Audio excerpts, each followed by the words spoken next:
రొయ్యల పచ్చడి చేసేద్దాం. కేజీ పచ్చడి కోసం 1.5 kg రొయ్యల్ని తీసుకున్నా. ఉప్పు, పసుపు, రొయ్యలను వేసి ఒక్క పొంగు రాని నీళ్లు పొంగు వస్తున్నాయి కదా, స్టవ్ ఆఫ్ చేసుకొని జల్లిబొట్టులోకి వంచేసుకోండి.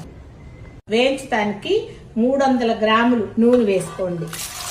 ఒకసారి తిప్పేద్దాం, కొంచెం వేగనిద్దాం. సగం వేగినాయి కదా, అప్పటికప్పుడు దంచుకున్న అల్లం వెల్లుల్లి పేస్ట్ 100 గ్రామ్స్ వేసేయండి. కరివేపాకు కూడా వేసేయండి. ఈ అల్లం వెల్లుల్లి పేస్ట్ కరివేపాకుతో కలిపి రొయ్యల్ని వేయించండి, టేస్ట్ బాగుంటది. వేగిపోయింది కదా, షాజీరా వేయండి. స్టవ్ ఆఫ్ చేశారు. కారం 30 గ్రాములు, 25 గ్రామ్స్ ఉప్పు, గరం మసాలా స్పూను, జీలకర్ర పౌడర్ 3/4 స్పూను, ఆవపిండి 1 స్పూను, 2 స్పూన్ల నాన్ వెజ్ కర్రీ మసాలా వేసి 8 నిమ్మకాయల జ్యూస్ పోసేయండి. మసాలాలన్నీ కలిపి పక్కన పెట్టుకోండి. నూనె చల్లారింది, రొయ్యలు వేసుకొని కలిపేద్దాం.